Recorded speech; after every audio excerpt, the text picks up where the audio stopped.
Joel 2.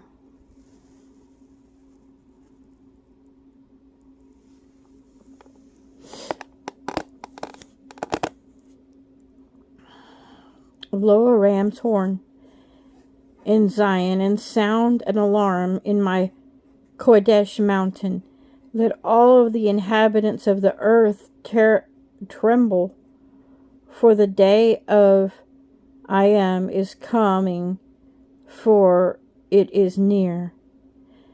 A day of darkness and gloom, a day of clouds, dense clouds, like the morning clouds spread over the mountains, a people many and strong, the like of whom has never been, nor shall there ever be again after them, to the years of many generations.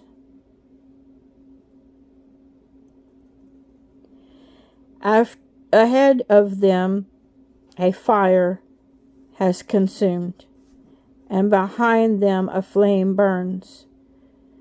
Before them the land is like the Garden of Eden, and behind them a desert waste, and from them there is no escape. Their appearance is like the appearance of horses, and they run like steeds. As the noise of the chariots, they leap over mountains. As the noise of a flaming fire consuming stubble, as a mighty people placed in battle array. Before them peoples are in anguish. All faces become flushed. They run like mighty men, and they climb the wall like men of battle.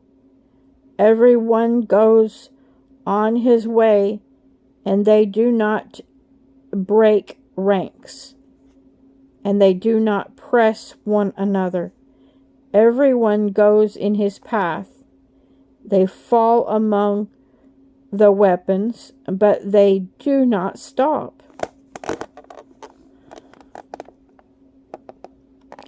They rush on the city. They run on the wall. They climb up into the houses. They enter into the windows like a thief. The earth shall tremble before them. The Shemaim shall shake.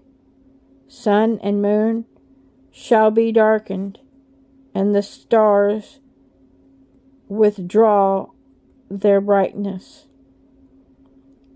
And I shall give forth his voice before his army, for his camp is very great. For mighty is the doer of his word.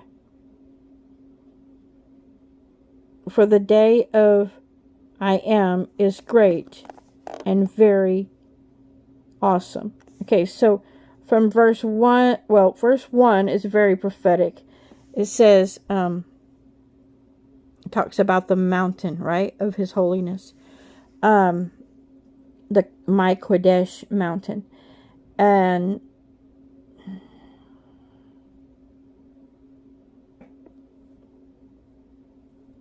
so at the Kodesh mountain talks about there are places like refuge cities, just like in the days of old in Israel, there will be refuge cities. Well, they won't technically be cities. They'll be mountains. Everything else will be made low, but they're low right now. They're not high, but they will rise up under the hand of the Lord. And then when you get to this verse that we just read, verse 11, it from verse 2 to the end of verse 10, it's talking about the wickedness, right? About the army of Satan. But after that, it's saying his army, and that is not a description of his army, okay? His army is going to be the fiery ones, the light-bearing ones, okay? So verse 11 again. And I shall give forth his voice before his army, for his camp is very great, for mighty is the doer of his word, for the day of I am is great and very awesome, and who can bear it? Yet even now declares I am, turn to me with all your heart, and with fasting, and with weeping, and with mourning.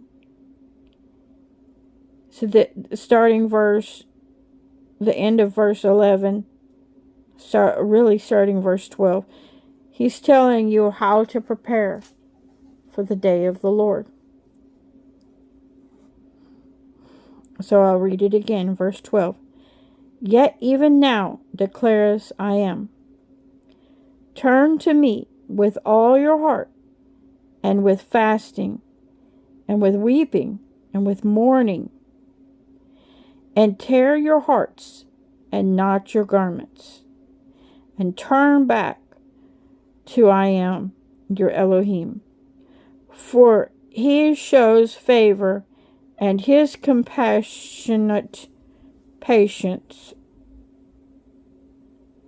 patient and of great kindness, and he shall relent concerning the evil. So it's saying that he shall relent concerning the evil. It's possible that we can pray and the evil won't come here, right? Verse 14. Who knows? He might, listen to that, like, who knows? It's like a conversation. Who knows? He might turn and relent and leave a blessing behind him, or increase behind him.